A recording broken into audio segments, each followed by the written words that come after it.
Hello, ladies and gentlemen. Welcome to the Esteemed FaceTime with Leaders, an initiative by World Development Corporation. I'm Sunny Pancholi, anchor at World Development Corporation.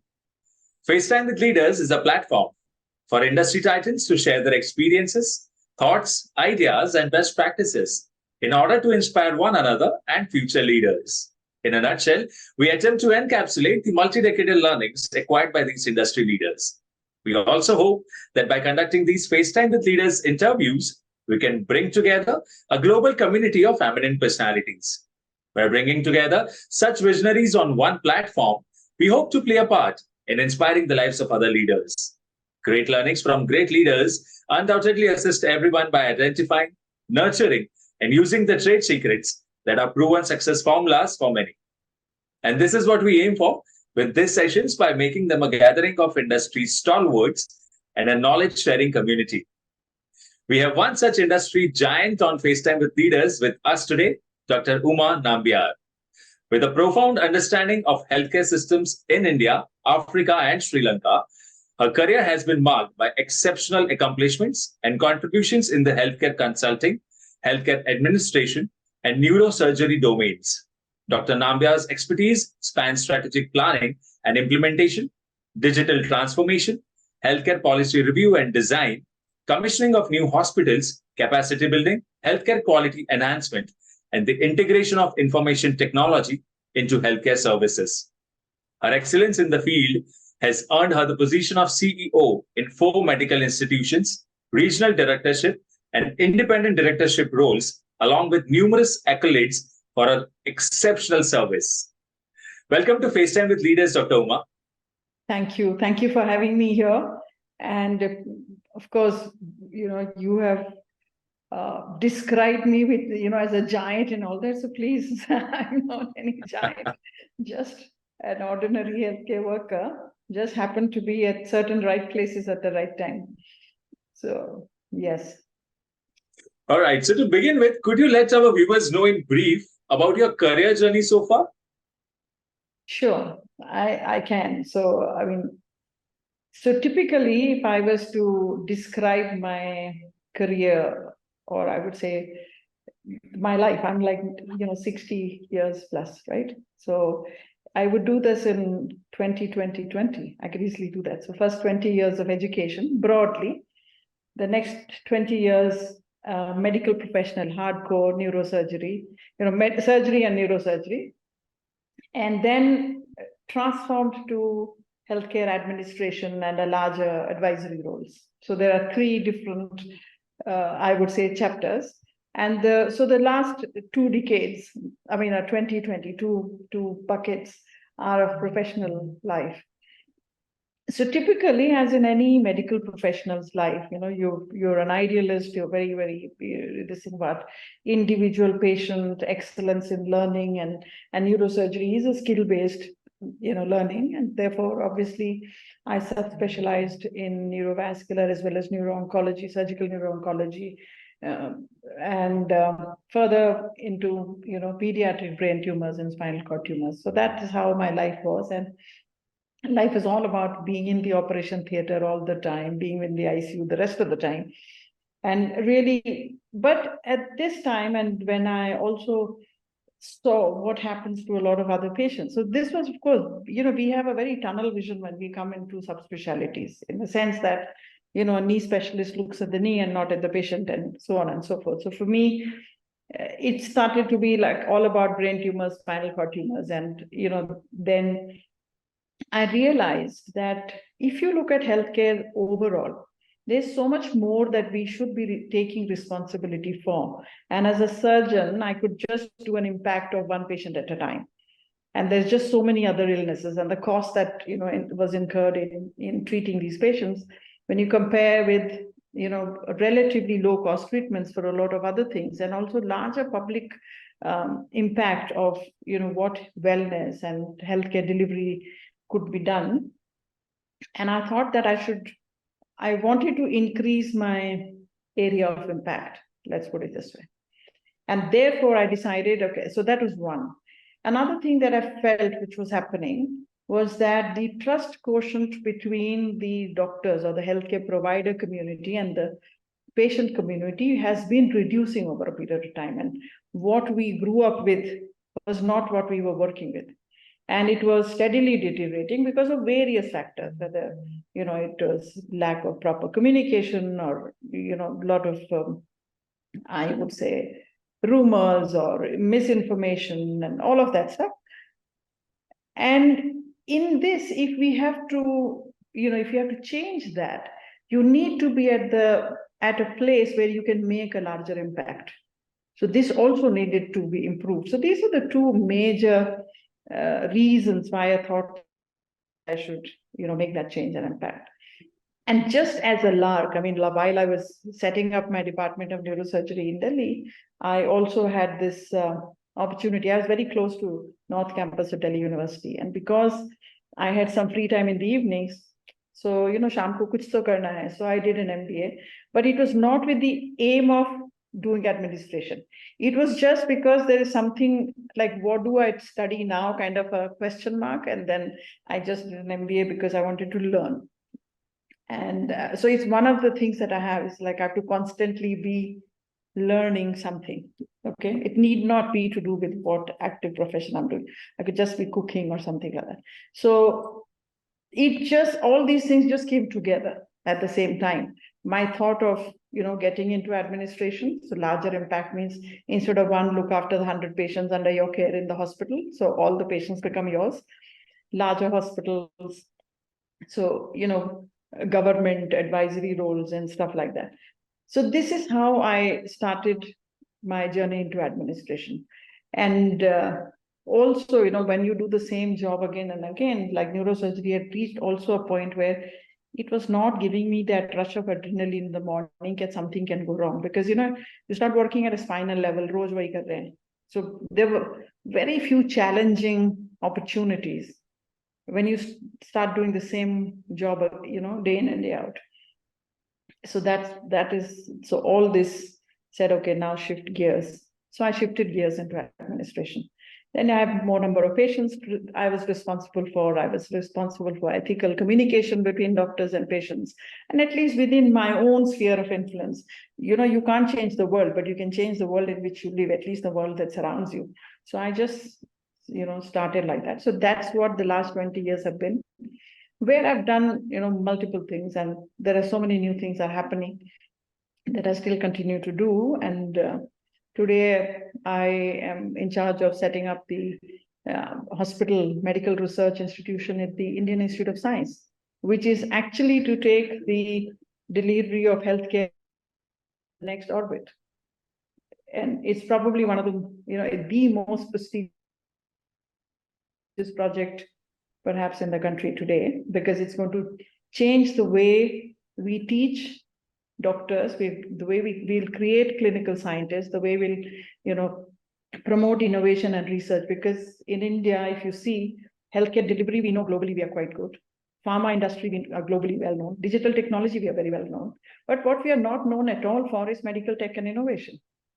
And if we could just, plug this, we could perhaps be real giants in the global healthcare arena. Because we have a lot of scientists, doctors, and engineers who work on their own in isolated spaces, in their silos. And then they go abroad and work in Harvard and Stanford and come up with excellent innovation. Why can't we do it here? Because we don't have an ecosystem. So today, I am primarily responsible for creating that ecosystem in the country, because IISc is India's #1 research institute. We have the best of engineers, best of basic scientists. We have one of the best AI ML labs in terms of digital technology. What we don't have is the medical students who can be the right, who can ask the right questions, collaborate with the engineers and scientists to find the answers, and then have a hospital where you can test the answers and then translate into impact area. So literally doing the entire research cycle, ask a question and translate into clinical impact. So this is something which is not there in any institute in India. And I think this is what we should be looking for. So this will be like a prototype of maybe institutes which we will start after 5 years or so, if this proves that this works. And we also are tying up with integrative medicine, like, also the Ayush disciplines, research, because we don't have data for all of that. So really treating, doing something like what is called the reverse pharmacology, because you have a product that works, go back and see what works in this. Instead of saying these ingredients you put together and make a medicine, now here is a medicine that's worked for 5,000 years, go back and see what was working, and then create a data and do research around it. So, I mean, trying to actually complete the entire thing. So that's very much what has been my journey, and this is what I'm doing at the moment. Dr. Uma, thank you for the excellent start to this interview, and your career journey is truly incredible. Thank you. Beginning our conversation, our viewers would like to know what tenets are behind your professional excellence. So there is, we all know that we don't require too much of intelligence to be a good doctor. You just need to be very diligent and hardworking and, true to the cause. And so that, of course, was, has always been. There are certain value systems that you need to live by. And I think human value systems are very important. When you look at a patient or you look at any colleague, you need to make sure that you are ethical in your behavior. In your workplace, you're an opportunity provider. You mentor people rather than sort of punish them. And be a people's person to a large extent, whether it be a patient or whether it be a colleague. You need to be, you are operating in an environment of people. And to recognize that everybody has a good. So start looking at the good and not at the bad all the time. Of course, if it's like very bad or criminal intent, that's a different thing. But by and large, work in that space. Plus, I will never, for me, it's like if I tell you that, okay, you need to finish this work and it'll take till 2 o'clock at night, I will sit in the hospital till 2 o'clock at night and do something so that you don't feel that you are alone sitting there and I'm making life miserable for you, probably even drop you home after that. But making sure that work takes priority without a doubt, but personal life is not sacrificed in that. So that is something which really what I sort of believe, because I cannot do things alone, that's for sure. And whatever I've achieved, there are lots of people that have been responsible for it. My teachers, my colleagues, a lot of my juniors, my nurses who taught me. So there are just innumerable number of people. So I think respect for all of them is very, very important.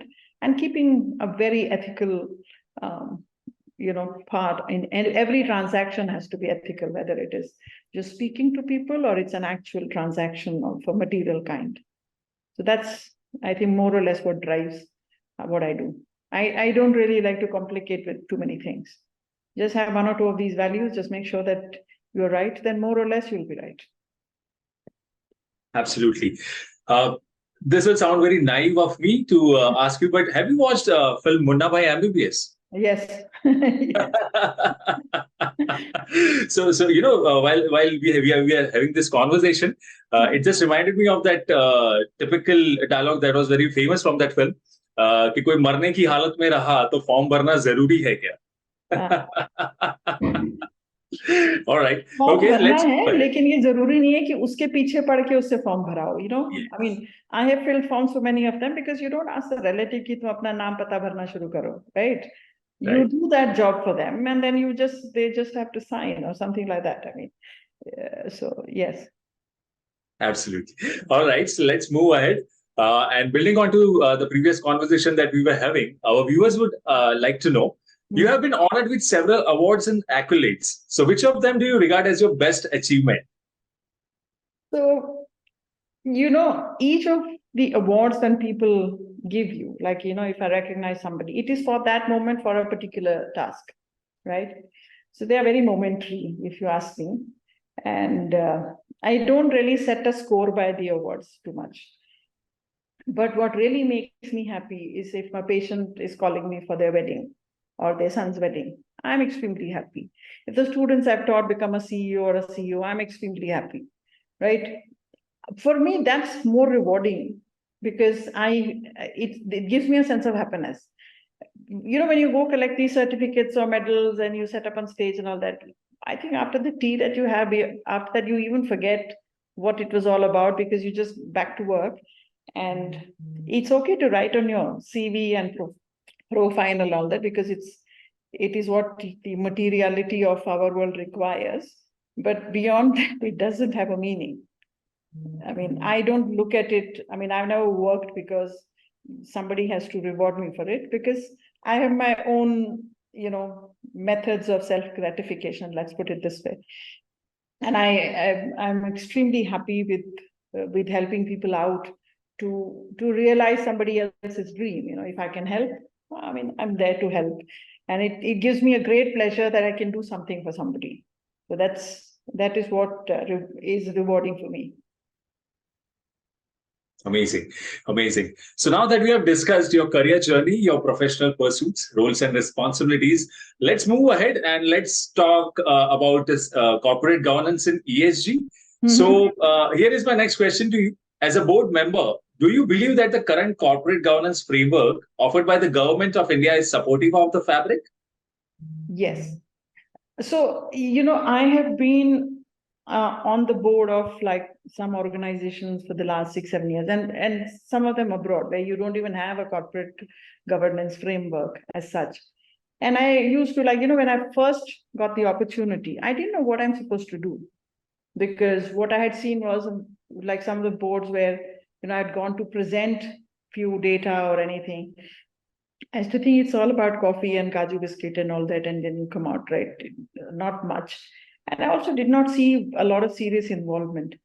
I think what the government is now trying to do is bringing accountability. And you've also, we've all seen a lot of corporate fraud. We've also seen at our workplaces where more could have been done, but there is not much effort because there is nothing pushing the management to spend that money or that time or certain resources to create a better environment for people to work, or bigger opportunities or bigger patient care or whatever. I mean, in my world.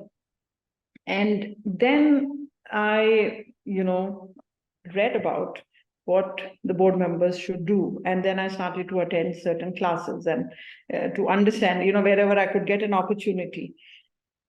I realized that as a board member, you have a responsibility to make sure that the organization is steered correctly.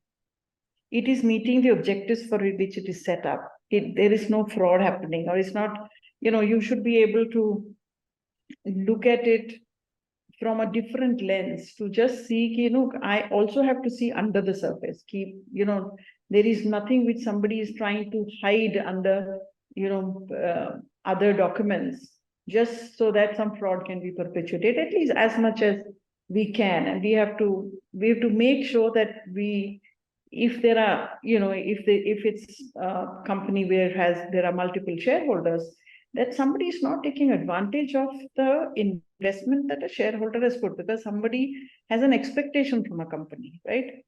So I think the current governance framework is sort of clearing the cobwebs around what were the roles of the board as such, and also making a board member more accountable, saying don't just sign a paper, because when you sit in the boardroom, multiple papers are said, okay, this is a resolution passed, and just sign and have your coffee and come away. I think it's far more than that.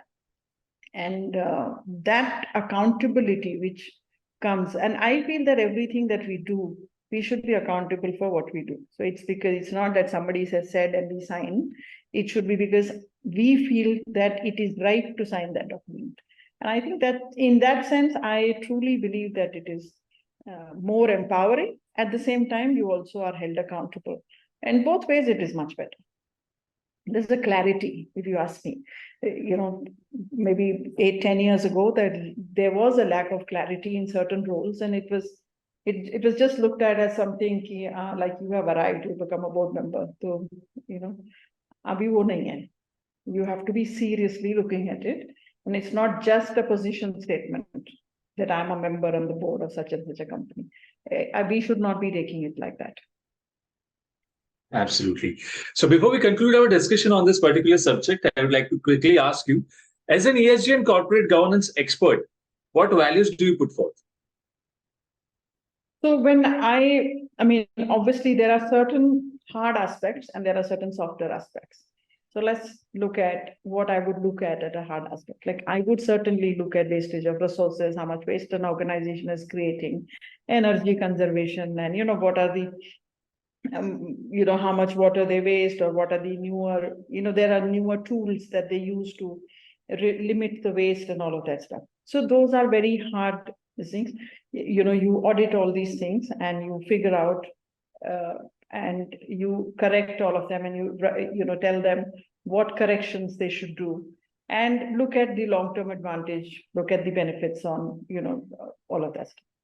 The softer aspects is, let's say, how many women do you have on the board? Okay, healthcare organization. I will tell you, when people think that in any hospital you find, I think across the board, this is one industry where you have maximum number of women that work. But you go beyond the middle management level and the number of women just drop. You look at major super specialties like neurosurgery, cardiac surgery, and all that, there are no or very limited women. So there is something not wrong here as well. I mean, not right here also, because you have a lot of nurses. At some point there, like your 2/3 of your employees will be nurses, and 90% of them will be women. But what happens to them beyond a certain point? There is no career path. There is no growth for them. Why should somebody just remain a nurse? Why can't that person become, let's say, the CEO or a CEO of a hospital? Why can't that nurse be given some other responsibility in administration? I mean, these are certain questions that we need to really ask. And I do make it a point to try and close the gap.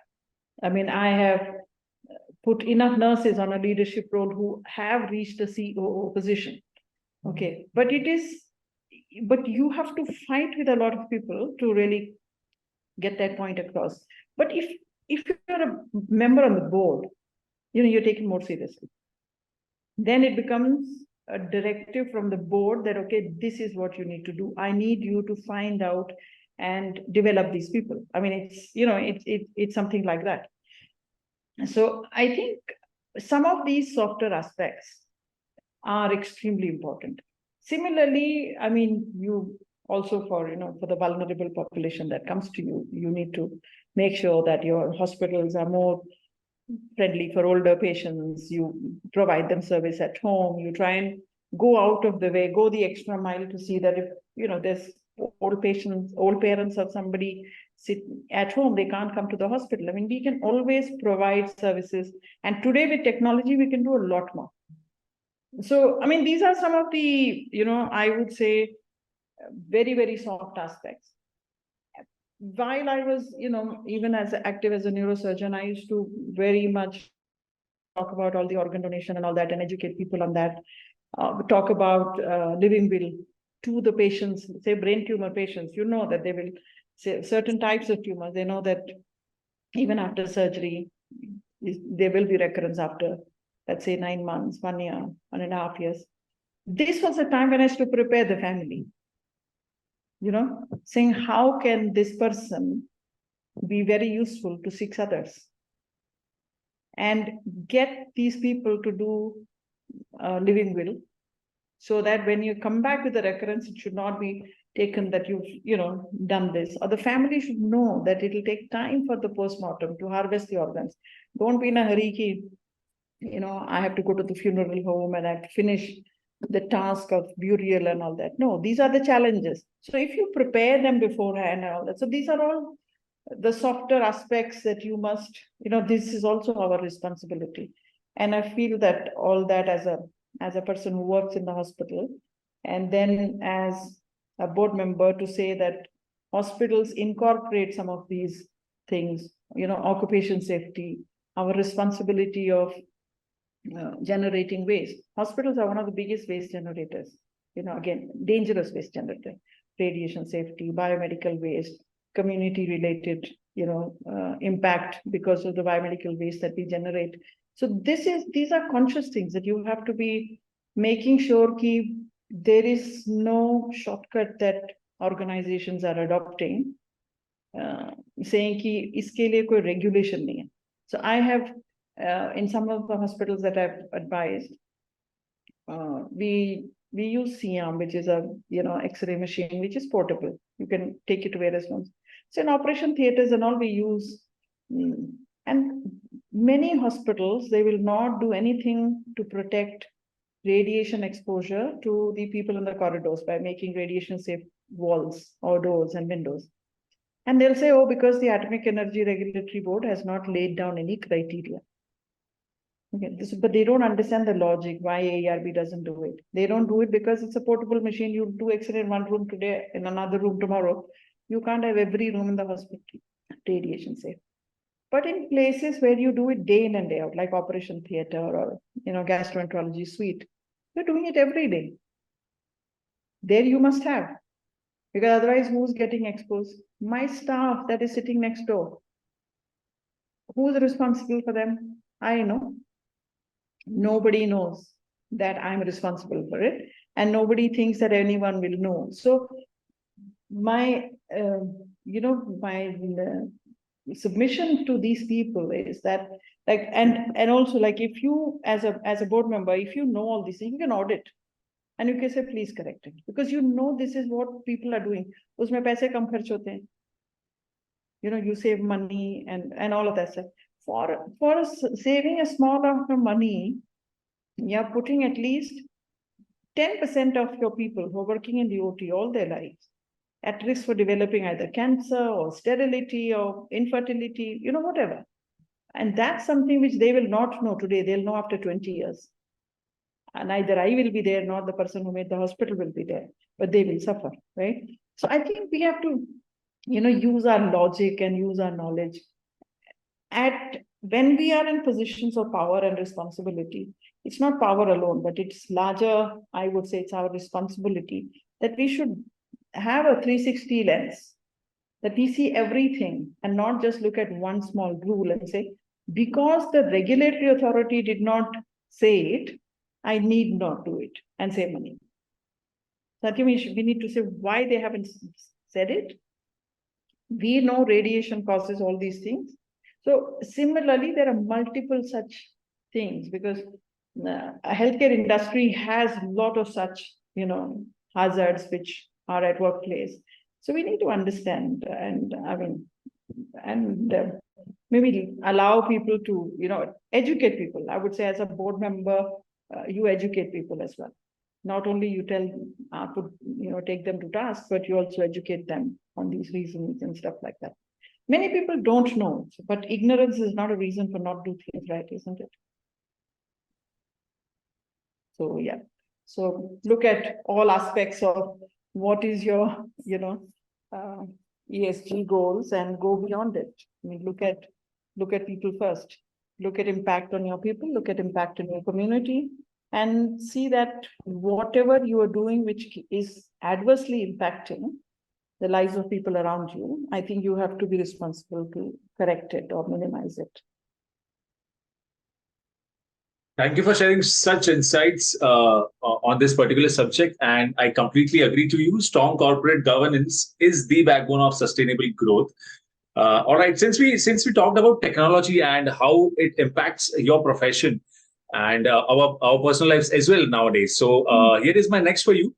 What are some of the most remarkable changes you have seen with changes of technology in your field?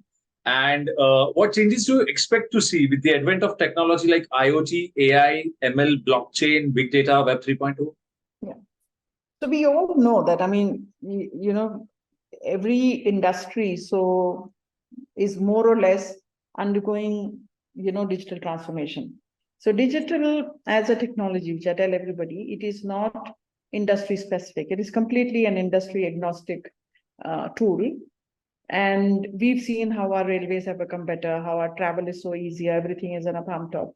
And people do expect healthcare to also deliver in the same fashion. So if, I would say that in COVID, our reservation that healthcare can also use digital technology to serve you better. There were a lot of reservations earlier.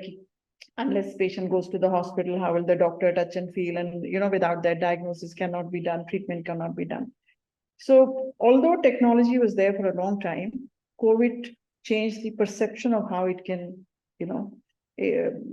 the patients started to demand the usage of digital technology, and the healthcare industry became very confident that it can actually improve the way we deliver. So it has, at this moment, if I were to say, it has increased our confidence. It is so. If you look at it from a patient point of view, what has happened? Patient can get information, dynamic information about everything that's happening to that person, about the billing related queries which they have. Most of the times, why are patients upset? They feel keep hospital has charged more. But while a test is done immediately from the phone on the patient portal, I give that information. This test has cost you this much. This is now your total bill. Even if they have to come and fight with you, it will be done then and there and be sorted out, rather than waiting for this wound to fester for the next 10 days and then come out and fight when the patient is getting discharged, and queries on billing and insurance issues and all that stuff. So from the patient's perspective, there is a little more transparency. They get right information. If they have not understood something, there is also information being provided online on the patient portal to them. So there are some of the softwares that are already doing it. Patients have started to accept it, and they also are more online connected to the doctor. So that communication also, when you're sitting face to face, many times, when a new diagnosis, let's say if I were to tell somebody that you have cancer, just the shock that is cancer, they shut off. They don't even hear what else you're telling for the next half an hour. But when they go back home, if this information is also available to them, they can go back, read it, they can come back to the doctor, ask questions. Right now, if you don't have these technologies, then it's that one verbal communication episode you have for half an hour. And then you don't have that opportunity again. There's no reinforcement of that communication. There's no going back and forth and making you understand what it is. So that is, of course, from the patient's point of view. There's also better diagnosis and better treatment options, which is a benefit to the doctor as well as to the patient. And how's that? So let us say that I have to diagnose a certain patient. What was without this technology available? I was doing it based on what I've learned in college, some journal clubs that I've read, some patients that I've seen, and some patients that my friends have seen and discussed with me. Maybe 30, 40 patients, 100 patients in my lifetime, maybe 500 patients. But it's a knowledge in my brain accumulated there. I may forget after some time. I have not seen that patient, kind of a patient for 10 years. I won't remember what I did 10 years ago, right?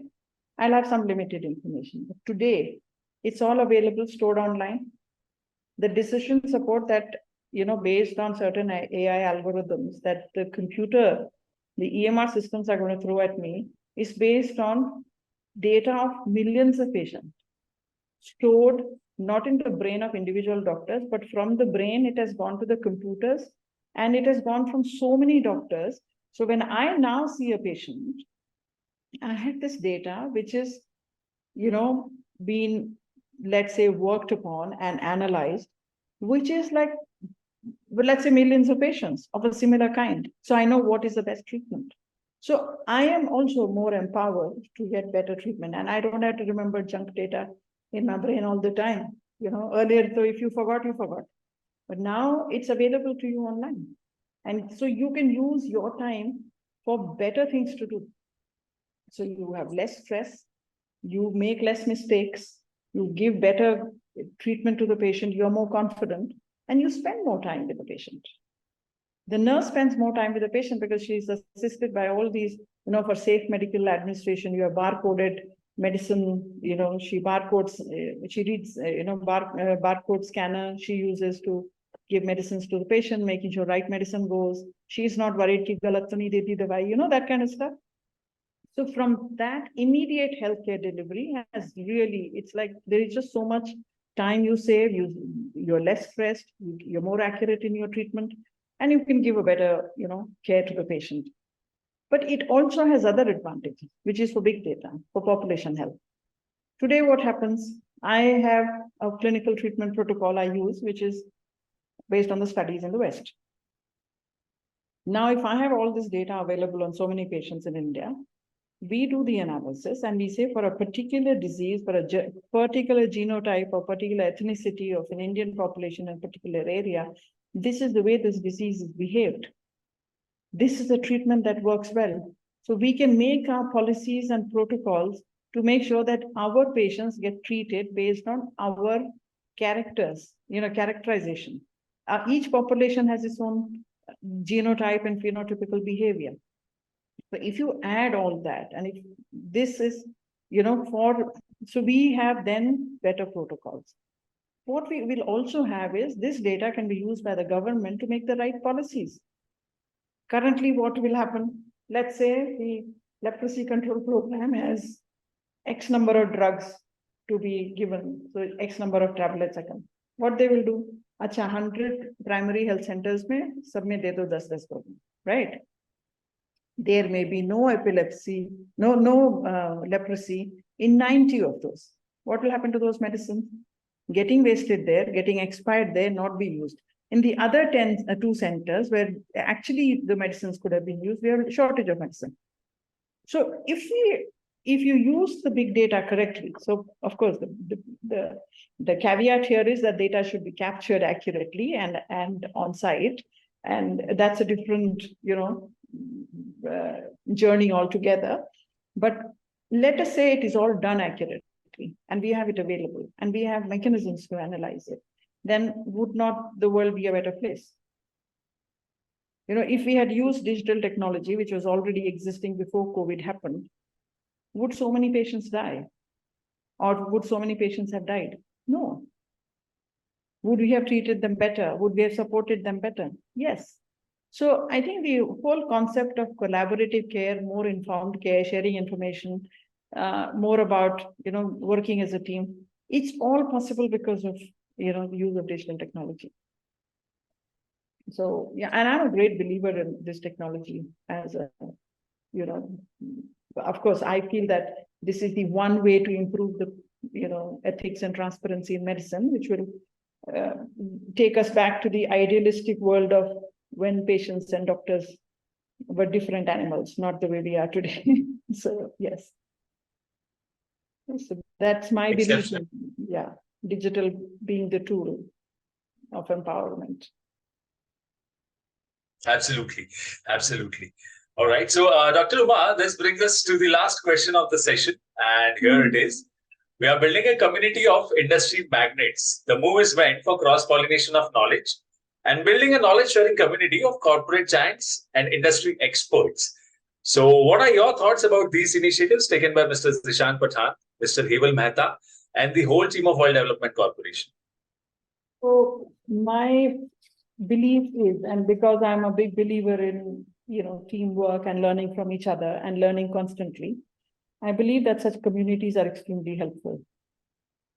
If you set up a platform like this, so I mean, let's say if, you have a background, you're from a different domain, and I'm from a healthcare domain. But many of the roles which we are saying that as a larger, I would say, responsible leadership position or a board position and such roles, when we reach a stage when we have to share our knowledge with the larger community and for the larger good of the world, these roles are domain agnostic. I have to not just wear my, look through the microscope all the time, through the operating microscope as a neurosurgeon. I need to, lift my head up and see what's happening around me, what's happening to the world, and see how that impacts the world around me and say, okay, can we improve this situation? And that's what our roles are.